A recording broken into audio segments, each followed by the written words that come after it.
Assalamualaikum warahmatullahi wabarakatuh. Kami dari kelas Teori dan Metode Perancangan Arsitektur B051 dengan dosen pembimbing Bu Virus Mutia. Kami akan mepresentasikan pendapat kami tentang topik, yaitu apakah bahasa arsitektural harus sama dalam satu tipologi bangunan. Kelompok kami kebetulan akan memilih setuju dengan pendapat tersebut. Yang akan menyampaikan yaitu saya, Nafis Muzaffar Ilmi dengan NPM 86, dengan saya Danar Julian Wibisana dengan NPM 18, dan saya Amelia Chandra dengan NPM 65. Berikutnya akan kami jelaskan materi yang telah kami kumpulkan. Baik, dari pembukaan. Pertama-tama, apa sih tipologi itu? Dalam arsitektur, tipologi itu adalah klasifikasi berdasarkan ruang bentuk, fungsi, dan langgam. Dalam ranah desain, tipe terbentuk secara alami berdasarkan sebagai kesepakatan bersama oleh warga atau komunitas, seringkali bahkan sampai tidak diketahui lagi asal-usulnya. Lalu menurut Vitruvius, jenis tipologi dalam bukunya The 10 Books of Architecture, yaitu pertama ada tipologi berdasarkan konfigurasi bentuk dan ruang atau spatial structure, bisa juga disebut firmitas. Lalu yang kedua ada tipologi berdasarkan fungsi bangunan atau utilitas. Dan yang terakhir adalah tipologi berdasarkan citra, images, atau berdasarkan langgam, architectural styles, yang disebut venustas. Lalu ada beberapa tipe-tipe perbedaan tipologi sebagai metode dan konsep dalam perancangan arsitektur. Yang pertama, prinsip dan ide atau titik awalnya. Lalu kerangka dari suatu proses perancangan. Tipologi sebagai metode dalam perancangan arsitektur, yaitu membantu menerangkan suatu tipe berdasarkan ciri-ciri atau karakteristik yang dimiliki oleh setiap objek-objek arsitektural tersendiri. Nah, contohnya tipologi dalam bangunan peribadatan yaitu pertama masjid atau musola. Ketentuan desain tentang masjid menurut agama Islam yaitu adalah bersih, mengarah kiblat yang akurat untuk menentukan arah sholat, yang juga mempengaruhi orientasi bangunan dan zonasi dan pola sirkulasi. Lalu juga menetapkan posisi duduk kloset agar tidak menghadap kiblat dan menetapkan arah wudhu agar menghadap kiblat. Lalu juga ada pemisahan yaitu antara lelaki dan wanita sehingga tidak ada pergabungan. Lalu juga ada zonasi dalam masjid atau musola itu, yaitu ada zona kegiatan sholat dan non sholat, dan zona suci dan non suci, juga bisa dibilang seperti itu. Lalu berdasarkan sirkulasi, yaitu juga dibedakan antara sirkulasi pria dan wanita, yaitu sirkulasi suci. Nah, masjid di Indonesia selain memakai bentuk atap kubah dan minaret, ada juga yang memakai bentuk atap limasan. Dan juga ada tren masjid, yaitu fungsi semakin menampung fungsi-fungsi sosial seperti sekolah, ruang pertemuan, dan resepsi, dan lain-lain. Mayoritas masjid menggunakan kosa kata bentuk eklektik Timur Tengah. Sebagian kecil dengan kosa bentuk arsitektur lokal, ada sedikit yang menggunakan kosa bentuk modern. Lalu dalam bentuk gedung peribadatan, tipologinya yang kedua yaitu gereja. Pola olah denah yang umum berbentuk salib simetris dengan nave atau ruang umat di tengah dan nave arcade atau ruang kiri pada kiri kanan nave. Letak kuar diletakkan di balkon belakang pada ruang peralihan, yaitu setelah masuk pintu utama pengunjung. Di kanan dan di kirinya terdapat tangga untuk naik balkon. Pada ruang dalam selain kolom-kolom silindris dari arsitektur Romawi, juga penuh hiasan yang sebagian besar berupa molding atau alur-alur, terutama ke arah vertikal. Pada sisi kanan dan kiri terdapat masing-masing dua ruang pengakuan dosa dengan denah bagian dari lingkaran. Lalu untuk pola olah tampaknya, yaitu pintu utama bergaya gotik. Di atas pintu utama terdapat rose window, yaitu jendela berbentuk lingkaran dengan elemen-elemen radial yang juga dari arsitektur gotik. Terdapat juga dua buah menara tinggi di mana ujung atasnya masing-masing dihiasi oleh menara runcing penuh ornamen baja yang merupakan modernisasi dari gotik yang umumnya menggunakan konstruksi batu, jendela-jendela dan dinding ruang dalam bergaya gotik. Penutup atap menggunakan sistem vault construction, yaitu kerangka pelengkung-pelengkung, silang, runcing yang di atas yang serasi dengan berbentuk jendela dan ornamen lainnya. Baik, saya akan melanjutkan penjelasan dari teman saya tadi, yaitu yang nomor 2 adalah contoh tipologi di dalam bangunan hotel dan apartemen. Yang pertama adalah hotel. Kita ketahui dulu pengertian definisi dari hotel. Hotel adalah sebuah usaha penyediaan penginapan berbayar di dalam waktu yang singkat. Bisnis hospitality berasal dari kata host atau penginapan. Penginapan pertama adalah rumah pribadi yang disewakan untuk umum.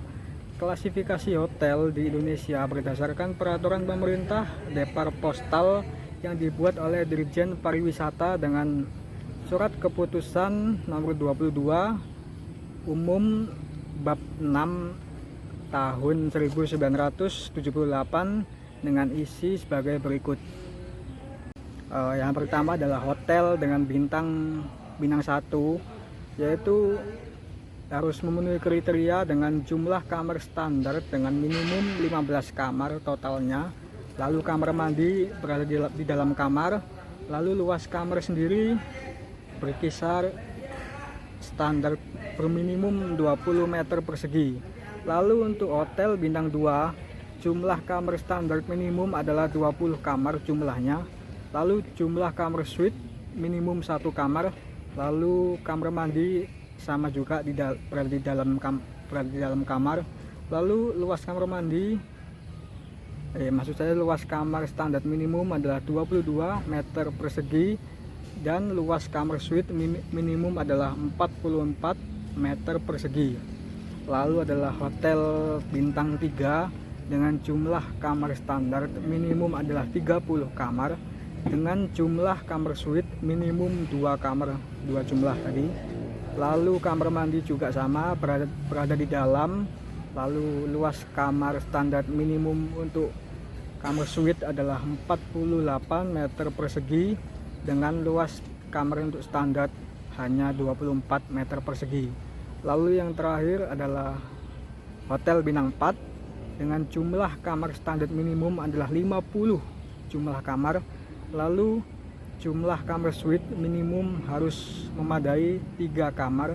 Lalu kamar mandi juga sama, berada di dalam dengan luas kamar standar minimum 24 meter persegi dan luas kamar suite minimum 48 meter persegi. Lalu yang terakhir adalah hotel bintang 5 dengan jumlah kamar standar minimum adalah 100 kamar jumlahnya.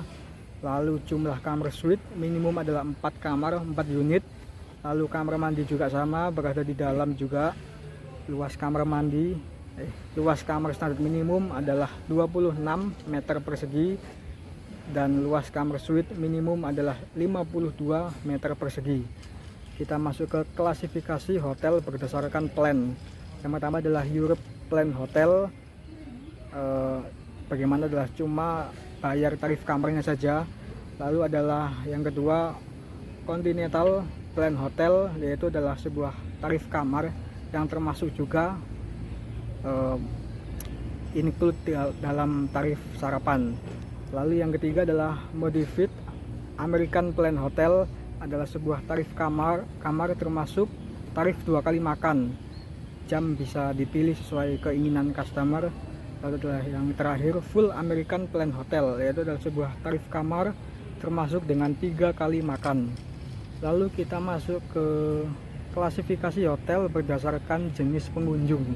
Yang pertama adalah family hotel untuk tamu yang membawa keluarga, lalu business hotel untuk pengusaha, lalu yang ketiga adalah turis hotel untuk wisatawan domestik dan mancanegara. Yang keempat adalah transit hotel untuk tamu singgah dalam waktu yang sangat singkat. Yang terakhir adalah cure hotel, sebuah rumah sakit yang menyediakan pelayanan untuk pasien rawat inap sekaligus hotel untuk tempat tinggal. Lalu yang terakhir adalah klasifikasi hotel berdasarkan lamanya menginap. Yang pertama adalah transient hotel, yaitu adalah sebuah tamu dengan tinggal rata-rata hanya 1 malam saja. Yang kedua adalah semi resident hotel untuk tamu yang tinggal lebih dari 1 hari, berkisar antara 2 minggu hingga 1 bulan. Yang terakhir adalah resident hotel dengan durasi tamu paling sedikit itu 1 bulan. Oke, lanjut ke klasifikasi hotel berdasarkan lokasi. Yang pertama adalah resort hotel, yang kedua adalah mountain hotel, contoh hotel-hotel yang ada di Lembang. Lalu adalah beach hotel yang berada di tepian pantai, adalah city hotel, contohnya adalah Holiday Inn. Lalu adalah Highway hotel. Lalu kita masuk ke klasifikasi hotel berdasarkan tamu kegiatan selama menginap. Yang pertama adalah sport hotel, sky hotel, converge hotel, convention hotel, pilgrim hotel, dan casino hotel. Yang terakhir adalah klasifikasi hotel berdasarkan sistem operasional, yaitu yang pertama adalah franchise operational system, yang kedua adalah referral operation system, yang ketiga adalah chain hotel operation system.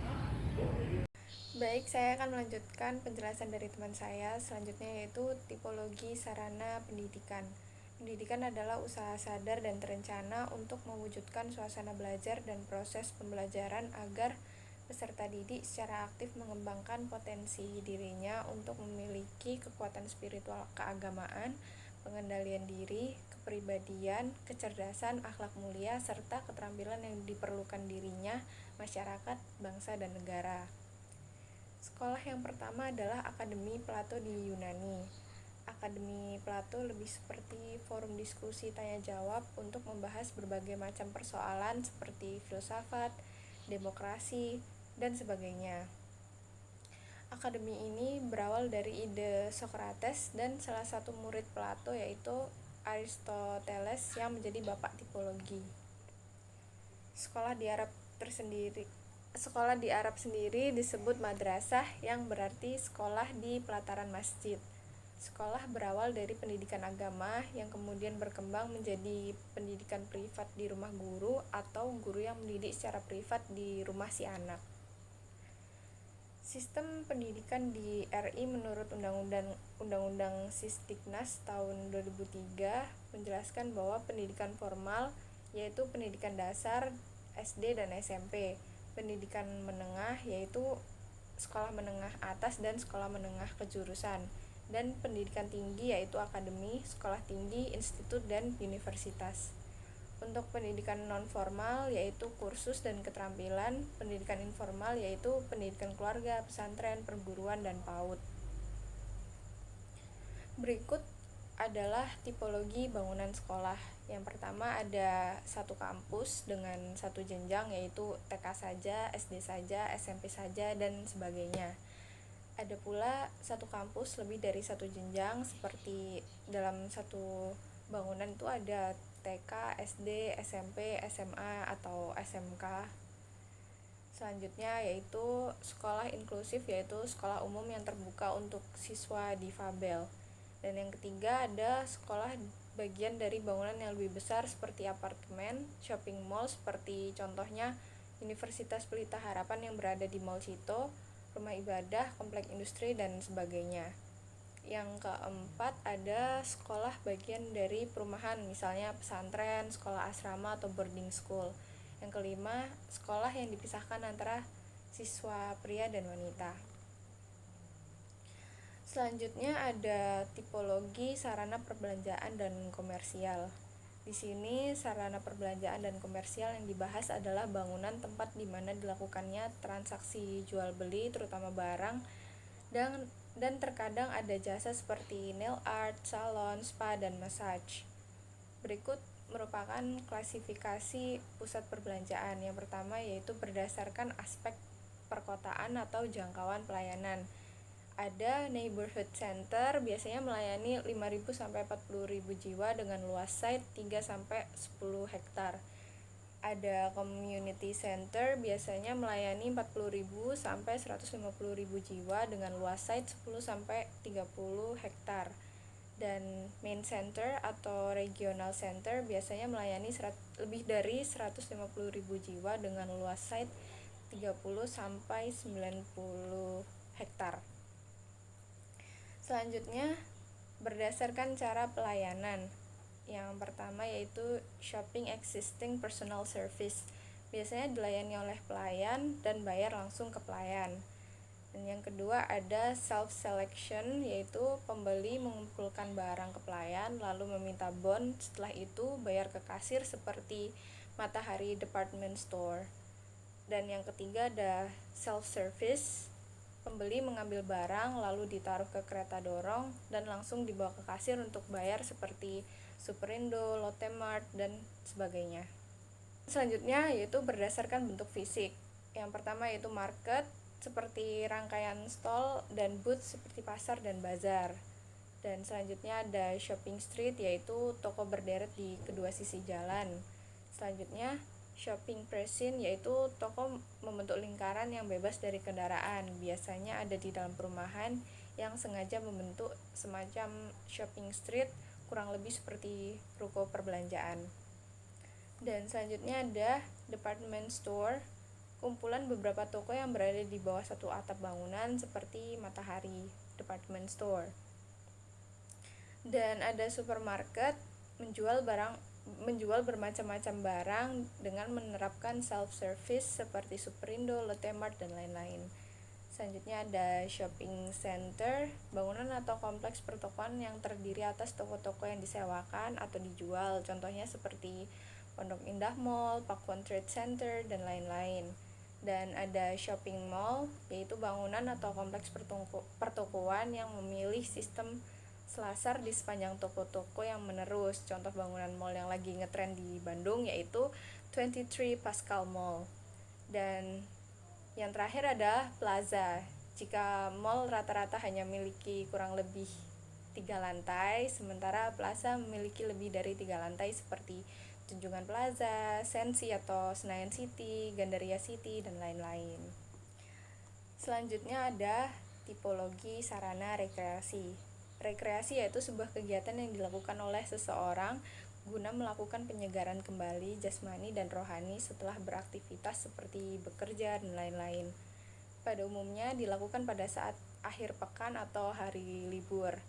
Rekreasi merupakan upaya merevitalisasi tubuh dan jiwa yang terwujud karena menjauh dari aktivitas rutin dan kondisi yang menekan dalam kehidupan sehari-hari. Berikut adalah fasilitas rekreasi berdasarkan kepemilikannya. Yang pertama yaitu rekreasi outdoor, biasanya bersifat publik dan ada yang gratis, ada yang berbayar. Seperti Taman Bungkul yang tanpa dipungut biaya dan Kebun Binatang Surabaya yang berbayar. Selanjutnya ada rekreasi indoor bersifat private dan biasanya kebanyakan berbayar seperti Trans Studio Cibubur, Jakarta Aquarium, dan lain-lain. Untuk selanjutnya ada fasilitas rekreasi berdasarkan basis kegiatannya. Ada untuk olahraga, kesehatan, seni visual dan pertunjukan, kuliner seperti sentra wisata kuliner, perbelanjaan seperti mall dan lain-lain, spiritual seperti di Sunan Ampel, sosial, pendidikan dan pengetahuan seperti di Batu Secret Zoo, wisata, permainan, dan masih banyak lagi.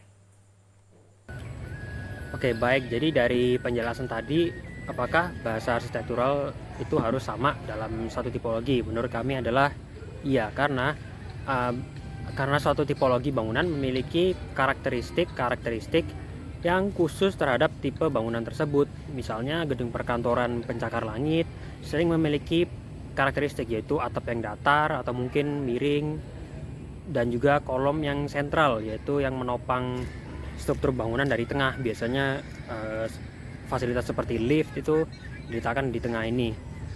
Dan juga bentuk keseluruhan yang geometris, mungkin dengan sedikit manipulasi. Jadi sebagian besar bentuknya ya seperti balok atau mungkin tabung, namun tidak terlalu banyak bentuk-bentuk yang unik atau radikal. Ini karena merancang dengan bahasa tersebut telah terbukti oleh waktu dan hingga saat ini tidak mengalami begitu banyak perubahan secara visual. Bangunan pencakar langit, perkantoran atau residensial mudah dikenal sebagai demikian karena karakteristik yang sudah terdefinisi tersebut. Nah, begitu juga dengan tipologi bangunan yang lainnya. Sebuah rumah tinggal misalnya memiliki karakteristik yang sudah ada diasosiasikan dengan rumah tinggal. Misalnya penempatan ruang tamu dengan ruang keluarga sebagaimana mestinya, sebagai area yang berada di depan ruangan, lalu dapur yang penempatannya itu menjorok ke dalam atau ke sebuah belakang bangunan, ruang tidur yang ditempatkan di lantai atas. Karakteristik tersebut sudah lama didefinisikan sebagai rumah tinggal, dan bahasa arsitektur yang digunakan dalam perancangan tidak banyak berubah dari masa ke masa. Meskipun secara visual mungkin ada evolusi yang tampak sedikit demi sedikit. Lalu perbedaan tipologi juga berpengaruh kepada aspek-aspek struktural. Seperti sebuah bangunan dengan struktur kayu akan berbeda dengan bangunan yang memiliki struktur beton atau logam dan yang lainnya. Demikian pula dengan yang saya sebut tadi, struktur beton. Perbedaan kebutuhan struktur tersebut akan berbeda dan akan mempengaruhi bentuk langgam yang akan digunakan, sehingga penentuan struktur menentukan bahasa arsitektural. Bangunan low rise dan high rise memiliki kebutuhan struktural yang berbeda, dan bahasa arsitektural yang cocok untuk low rise belum tentu akan cocok dengan bangunan sebaliknya atau high rise. Sebaliknya, ini akan menyebabkan dalam satu tipologi bangunan akan menggunakan bahasanya sendiri, dan tanpa begitu akan banyak berpengaruh kepada tipologi bangunan yang lainnya. Lalu dari segi legalitas, perbedaan tipologi akan menyebabkan perbedaan dalam aturan-aturan yang berlaku dan harus dituruti. Bangunan komersial terkena aturan-aturan dan kebutuhan yang berbeda dengan bangunan residentil, begitu juga dengan bangunan industrial. Perbedaan dalam aturan-aturan yang berlaku dan langkah yang harus diambil dalam memenuhi aturan tersebut akan menciptakan bahasa yang khusus kepada tiap-tiap tipologi bangunan. Sekian penjelasan dari kami. Terima kasih atas perhatiannya, dan jangan lupa like serta tuliskan komentar di bawah bila ada saran atau sanggahan yang berkaitan dengan penjelasan yang kita sampaikan. Terima kasih.